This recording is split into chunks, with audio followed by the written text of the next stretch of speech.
السلام علیکم ناظرین کرام، ناظرین محترم، بھارت کی کٹر بندی سرکار اور گودی میڈیا نہ جانے کون سی نجاست کھاتی ہے کہ اسے ارمینیا کی شامت میں اپنی موت نظر آ رہی ہے۔ اب وہ آذربائیجان اور ارمینیا کے درمیان جنگ کو اسلام اور عیسائیت کے درمیان جنگ کا رنگ دینے کا ابلیسی کھیل کھیلنا شروع ہو گئی ہے۔ آپ کو اس ویڈیو کی آخر میں بھارت کی ہندوتوا سرکار کی پاکستان، ترکی اور چین کے خلاف زہر اگلنے اور بھارت کی گودی میڈیا کی آہو پکار ضرور سنواؤں گا۔ ناظرین محترم، پاکستان اور ترکی نے آذربائیجان پر لشکر کشی کے جرم میں ارمینیا کو جس بے رحمی سے مسل کر رکھ دیا ہے، اس پر زمین و آسمان ایک کر دیا ہے۔ اس سے فرانس، امریکہ اور دیگر بڑی یورپی طاقتوں کی آبرو داؤ پر لگ گئی ہے۔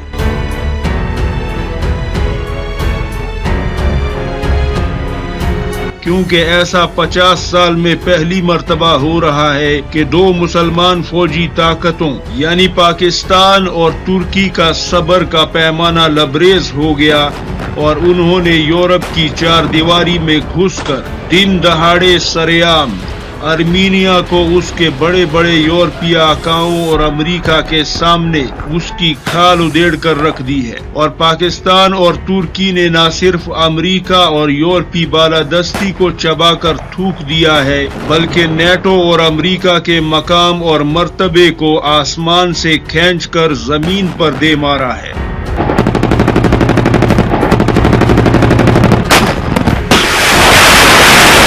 اب امریکہ اور یورپ پاکستان اور ترکی کا راستہ تو روکنا چاہتے ہیں، پاکستان پر پابندیاں بھی لگانا چاہتے ہیں، لیکن وہ ایسا کرنے کی پوزیشن میں ہی نہیں ہے، کیونکہ اگر یورپی ملک یا خود امریکہ ارمینیا کے لیے سیدھے پاکستان، ترکی اور چین کے ساتھ جنگ لڑنے یا فوج بھیجنے یا دشمنی کرنے پر اتر آئے، تو ایسی صورت میں امریکہ اور یورپ کے اس کبیرہ گناہ کی قیمت افغانستان میں موجود امریکی اور نیٹو اتحادی فوجوں کو اپنے سر سے چکانی ہوگی، جن کی زندگیاں اس وقت پاکستان اور چین کے رحم و کرم پر ہیں۔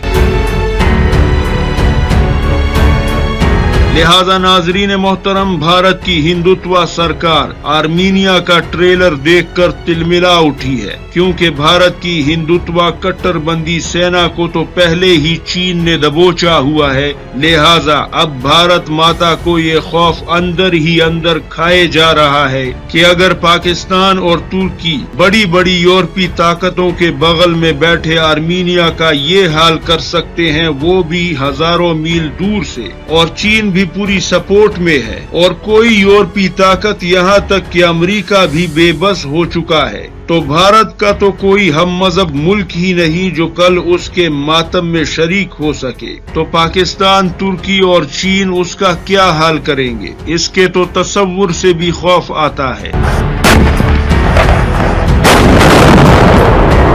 لہذا اب بھارت کی گودی میڈیا نے آذربائیجان اور ارمینیا کی جنگ کو اسلام اور عیسائیت کے درمیان جنگ کا نام دینا شروع کر دیا ہے، تاکہ مذہب کو ہوا دے کر عیسائی مذہب کے ماننے والوں کو طیش دلایا جائے اور وہ اپنی حکومتوں پر دباؤ ڈالے اور انہیں جنگ لڑنے پر مجبور کر دے۔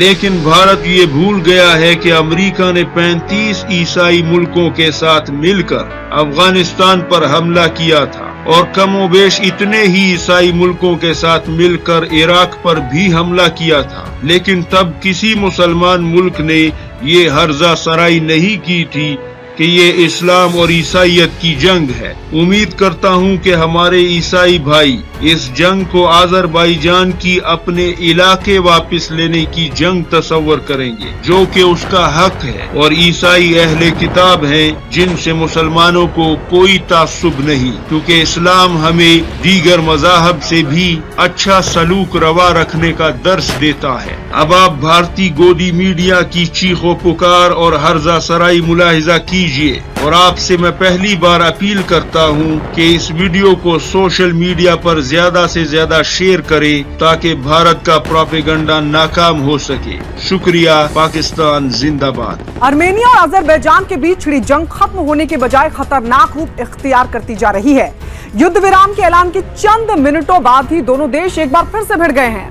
اسلامی دیشوں کا خلیفہ بننے کے چکر میں ترکی آذربائیجان کا کھل کر ساتھ دے رہا ہے، لیکن ترکی کے اس رویے سے امریکہ کی عوام بھی آرمینیا کے پکش میں نعرے بلند کرنے لگی ہے، اور ایسے میں قیاس یہ لگائے جا رہے ہیں کہ آرمینیا اور آذربائیجان کی جنگ دھرم یدھ میں تبدیل ہو سکتی ہے. بہت ممکن ہے کہ عیسائی دیش آرمینیا کے ساتھ کھڑے ہو جائیں، اور اگر ایسا ہوا تو تباہی آنی طے ہے.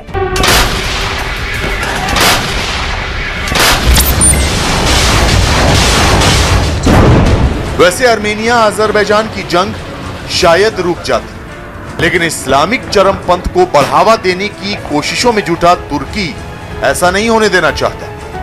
مسلم دیشوں کا خلیفہ بننے کی چاہت میں ترکی پوری دنیا کو تباہ کرنے کی کوشش میں جٹا ہے. وہ چاہتا ہے کہ آرمینیا اور آذربائیجان کے بیچ جنگ میں اتر کر اپنی دھاک جما سکے. لہٰذا ان حالات میں دنیا میں تیسرے دھرو کے ابھرنے کی بھی آشنکا ہے. اس تیسرے دھرو میں ترکی کو پاکستان، چین اور ایران کا سمرتھن ضرور ملے گا. ایسے میں بہت ضروری ہے کہ سب سے پہلے ترکی پر لگام لگائی جائے، ترکی کے کان اینٹھے جائیں. نیٹو دیش ایک ساتھ مل کر ترکی پر شکنجا کسیں تاکہ اس کی ناپاک سازشوں پر پانی پھیرا جا سکے. آشنکا یہ جتائی جا رہی ہے کہ اگر آرمینیا اور آذربائیجان کے بیچ جنگ ایسے ہی چلتی رہی تو دنیا دو حصوں میں بٹ سکتی ہے. فی الحال پاکستان اور ترکی کھل کر آذربائیجان کا سمرتھن کر رہے ہیں. اسلامک دیشوں کے سنگٹھن OIC سے بھی آذربائیجان کے پکش میں آواز اٹھ رہی ہے. ترکی نے کہا ہے کہ آذربائیجان اور آرمینیا کی جنگ میں وہ آذربائیجان کا تب تک سمرتھن کرتا رہے گا جب تک کہ ناگورنو قراباخ کے ووادت علاقے پر اس کا نینترن استھاپت نہیں ہو جاتا. ترکی کے رکشا منترالیہ نے اپنے آدھیکارک ٹویٹر ہینڈل پر لکھا ہے، آذربائیجان کی سینا نے بہادری کا پریچے دیا ہے. اپنے نینترن والے علاقوں کو بچانے میں انہیں بڑی کامیابی ملی ہے. آرمینیا کو قبضہ کی ہوئی زمین اس کے واستوک مالک کو لوٹا دینی چاہیے. آرمینیا جب تک ایسا نہیں کرے گا ہم اپنے آذری بھائیوں کے ساتھ کھڑے رہیں. ظاہر ہے ترکی کسی بھی قیمت پر اس جنگ کو جاری رکھنا چاہتا ہے. مسلم دیشوں کا خلیفہ بننے کی چاہت میں وہ پوری دنیا پر دھرم یدھ تھوپنا چاہتا ہے. لہذا روس کے ساتھ اب امریکہ کو بھی سامنے آنا ہوگا اور اس لڑائی کو روکنے کے لیے سخت قدم اٹھانے ہوں گے.